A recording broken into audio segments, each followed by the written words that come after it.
एक बात बोले, कह दो बोला। दुनिया में दो रिश्ते ऐसे हैं, एक माँ का, एक भाई का। कितना भी दूर हो जाओ कभी दूर नहीं होते। हाँ, माँ खुद गीले में सोएगी पर तुम्हें सूखे में सुलाएगी, खुद भूखी रहेगी पर तुम्हें भोजन कराएगी। और बहन भले ही अपनी ससुराल में पीहर में रहे, लेकिन जब रक्षाबंधन आती है उसे अपने भाई की जरूर याद आती है। और अगर वो ना आ पाए ना तो पता है वो क्या करती बहन, स्वयं ना आ पाए तो राखी लेकर के कोई जा रहा हो तो कह देती, हमारे भाई को राखी भेज देना, हमारी तरफ से बांध देना। वही दर्द जानता जिसके कोई भाई नहीं होता है, वही दर्द जानता जिसके कोई बहन नहीं होती। बीच में नहीं बोलना है, बीच में नहीं। बैठ जाओ।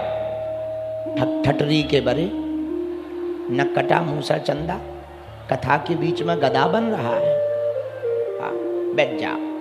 आहा भैया, हनुमान जी से यदि लगन लगाओगे तो ये रिश्ता जरूर निभाएंगे। हम तो बहाना है।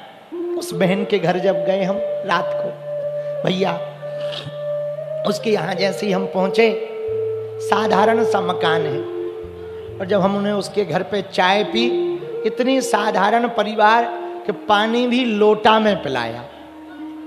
इतना साधारण परिवार, वो भूल ही गए कि कैसे क्या करना। हम थे, मंत्री जी भी साथ में थे। भैया हम भगवान से एक ही प्रार्थना करते हैं, हर भाई को एक बहन मिले, हर बहन को भाई मिले।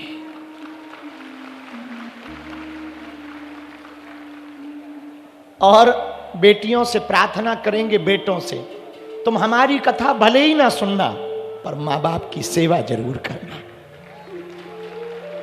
हमारी कथा सुनना तब सफल है जब तुम माँ बाप की सेवा करो।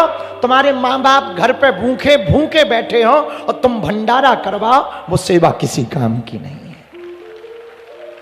और सुनो, दुनिया को छोड़ देना पर कभी माँ बाप को मत छोड़ना। माना कि मोहब्बत बुरी नहीं है पर माँ बाप से ज्यादा जरूरी नहीं है।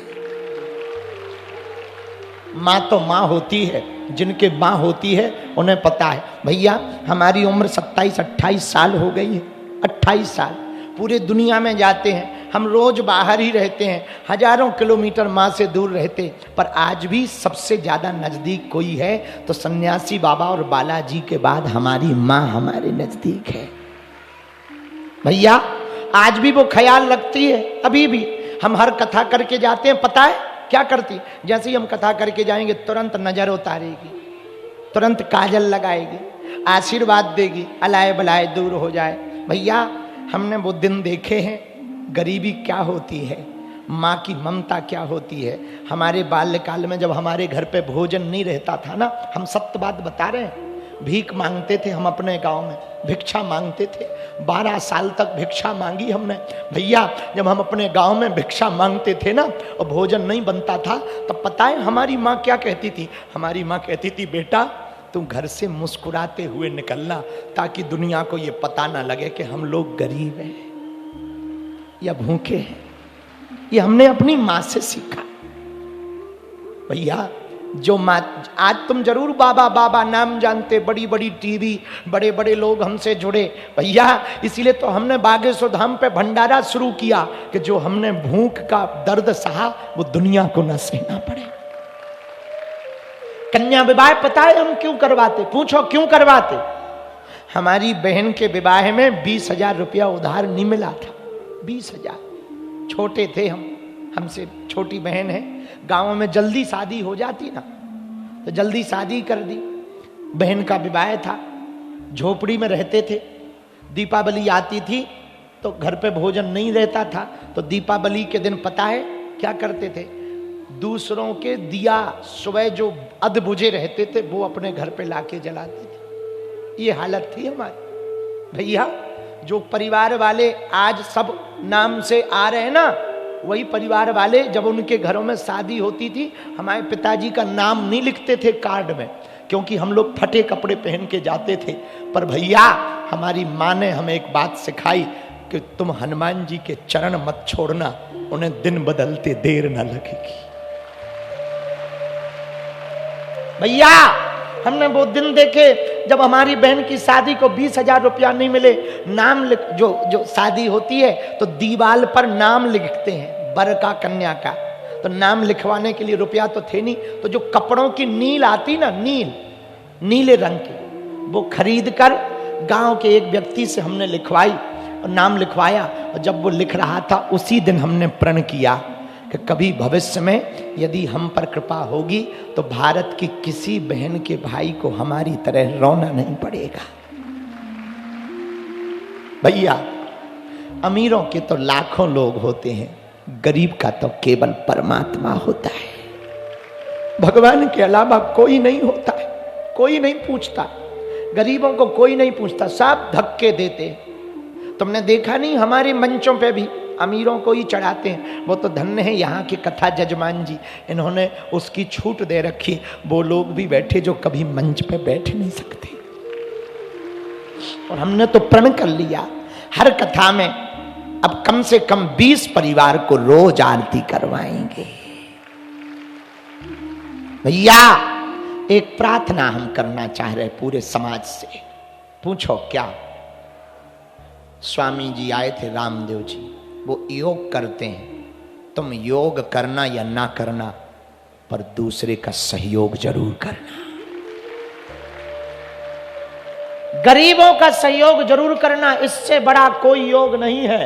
योग करना या ना करना, पर दूसरों का सहयोग करना, यही सबसे बड़ा योग है। और अंत में एक बात हम पूरे राजस्थान रामगंज मंडी के पागलों से कहना चाहते, जिनका जीवन दीनहीन में गुजर रहा, हम प्रार्थना करेंगे हमारा दर खुला है, कभी भी बागेश्वर धाम आ जाना। और दूसरा एक प्रार्थना और हम कहें हाथ जोड़कर, जीवन में तुम लोग कभी अपने आप को अकेला मत समझना। हमने जीवन में देखा जिनका कोई नहीं होता उनका भगवान होता है। हमारी जिंदगी बालाजी ने बनाई, तुम भी बालाजी के चरण पकड़ लो, तुम्हारी भी जिंदगी बालाजी बना देंगे। हम पर कृपा बालाजी ने करी। आज की कथा में जितने लोग पंडाल के बाहर बैठे हैं, अंदर बैठे हैं, हनुमान जी से प्रार्थना कर रहे, बाबा सबकी बाहें को पकड़ लेना। हनुमान जी की भक्ति करोगे तो सब कुछ मिलेगा। हनुमान जी की भक्ति से शक्ति मिलेगी, हनुमान जी की भक्ति से भक्ति मिलेगी, हनुमान जी की भक्ति से मुक्ति मिलेगी। कल की चौपाई, सब पर राम तपस्वी, तिनके काज सकल तुम। राम जी तपस्या रूप में राजा हैं, उनके काम भी हनुमान जी ने किए, जिनका चारों युगों में प्रताप है। चारों युग प्रताप है परिसिद्ध जगत। हनुमान जी का चारों युगों में प्रताप है। ऐसे हनुमान जी के भक्त को, हनुमान जी के भक्त बनिए। जो भी भक्तों ने इन 3 दिनों में कथा सुनी है, जाओ सबकी अर्जी स्वीकार हो जावे।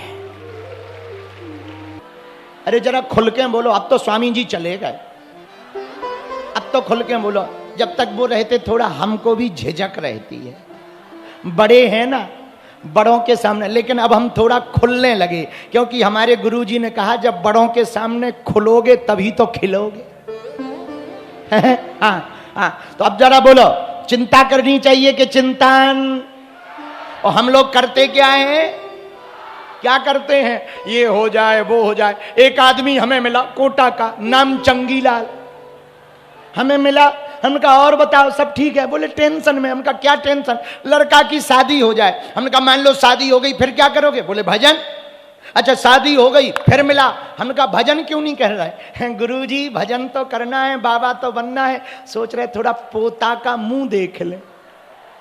अरे ठटरी के बरे, कल तक तो कह रहा था शादी हो जाए, चल पोता का मुंह देख लिया। अब 3 साल बाद लड़का हुआ, हम फिर आए। हमने कहा कहो चेले, शादी भी हो गई, बहू भी आ गई, घड़ी घड़ी गरम गरम रोटी भी मिल रही है, अब तो पोता भी हो गया, अब तो बाबा बन जा। पोता बड़ा भी हो गया और पोता खुद कहने लगा बाबा बाबा बाबा।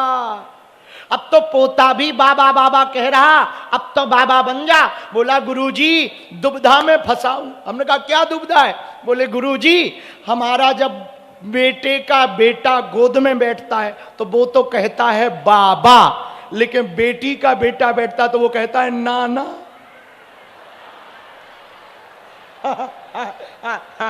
जजमान जी ध्यान से सुनना, बेटे का बेटा कहता बाबा, लेकिन हम बाबा बन नहीं जाते तब तक बेटी का बेटा गोद वो कहता नाना नाना नाना। तो हमने कहा मतलब? बोले अब हम ये सोच रहे माने किसकी। हम कहा बेटा तुम जमराज की मानो, हमारी मत मानो। जब ठटरी भर जाए तब मिलना। तो फिर आदमी क्या, आज नहीं कल भजन करेंगे, परसों भजन करेंगे। एक महात्मा नदी के किनारे बैठे थे, पानी बह रहा था नदी में, भयंकर भयंकर पानी बह रहा था नदी में। आहा, उसी समय किनारे पर बैठकर महात्मा देख रहे थे। एक राजस्थान का आदमी गया, महाराज नदी पार करो, इस पार जाओ या उस पार, बैठे क्यों हो? महात्मा बोले नदी का पूरा पानी बह जाए फिर मैं पार होऊंगा। आदमी हंस के बोला नदी का पानी कभी पूरा बहना ही नहीं है, जब तक कम होगा तब तक फिर बरसात आ जाएगी, बड़ी नदी है, इसका पूरा पानी बहने वाला। तो महात्मा बोले हम भी तो यही तुझे समझाना चाह रहे। बोले क्या? बोले जिंदगी में कभी भी काम पूरा होने वाला, एक ना एक झंझट जिंदगी में लगा ही। जब तक रहेगी जिंदगी फुर्सत ना मिलेगी काम से, कुछ वक्त ऐसा निकालो प्रेम करो राम से। किससे प्रेम करो? अरे जोर से बोलो, राम जी से प्रेम करो, क्योंकि जब तक जीवन रहेगा तब तक काम से फुर्सत मिलने वाली। अच्छा, हम लोग सोचते हैं आज ज्यादा काम कर लेंगे तो कल कम करना पड़ेगा और कल और ज्यादा आ जाता। हाँ, अंदाजा करना कभी। तो ये चिंता जीवन भर लगी रहेगी। देखो जो किराए के मकान में रहते वो क्या सोचते, हमारा मकान हो जाए, अच्छा चलो आशीर्वाद है खुद का मकान हो जाए। अब ठीक है गुरुजी मकान तो हो गया, गर्मी आ गई एसी लग जाए, आहा मजा आ जाएगा।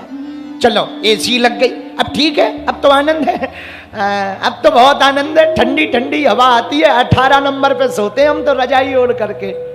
लेकिन इतने में फिर टेंशन, क्या टेंशन है गुरुजी मकान तो हो गया, एसी तो लग गई, मार्केट जाना पड़ता है, ऑटो से जाना पड़ता है, खुद की मोटरसाइकिल हो जाए। अच्छा चलो आशीर्वाद है मोटरसाइकिल हो जाए, खुश रहो खुश रहो। अब ठीक है मोटरसाइकिल आ गई, जैसे ही मोटरसाइकिल आई तुरंत ससुराल गया, 60,000 की है। लेकिन 3 महीना बाद फिर टेंशन, क्या मोटरसाइकिल तो ठीक है पर बरसात में भीग जाते हैं, छोटी सी कार हो जाए मजा आ जाएगा। चलो कार हो गई, अब तो ठीक है, 3 महीना बाद फिर टेंशन। अब क्या टेंशन, कार तो हो गई पर बड़ी नहीं है, छोटी है, फंस जाती। कौन सी? फॉर्च्यूनर। अच्छा जिन पे फॉर्च्यूनर है बे तुम खुश हो? नहीं डिफेंडर। हाँ, जिन पे डिफेंडर है उनसे कहो तुम खुश हो? रेंज रोवर बहुत बढ़िया है। अच्छा रेंज रोवर हो गई, डिफेंडर हो गई, अब तो ठीक है। गुरुजी व्यापार बड़ा हो जाए, डीजल बहुत महंगा है। चलो व्यापार बड़ा हो गया, बड़े बड़े गोदाम बन गए, अब तो ठीक है। भारत में तो बढ़िया है गुरुजी, कभी कभी जयपुर जाना पड़ता है, एक मकान जयपुर में हो जाए। चलो आशीर्वाद, जयपुर में भी मकान हो गया। अब मुंबई भी आना जाना होता है, एक मकान वहां। चलो मुंबई में, अब भारत में तो ठीक है, थोड़ा दुबई में सेटलमेंट होने का सोच रहे हैं। अच्छा दुबई पहुंच गए, अब अमेरिका जाना है, क्यों? व्यापार करेंगे।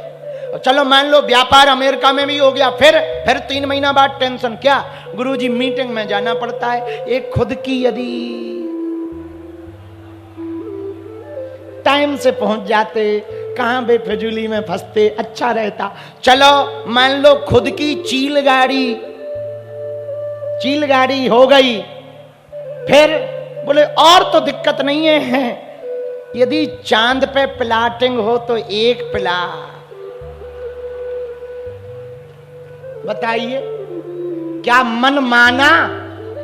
बोलिए जरा जम के बोलो। माया मरी न मन मरा, मर मर जाय शरीर, आशा तृष्णा ना मरी, कह गए दास कवि।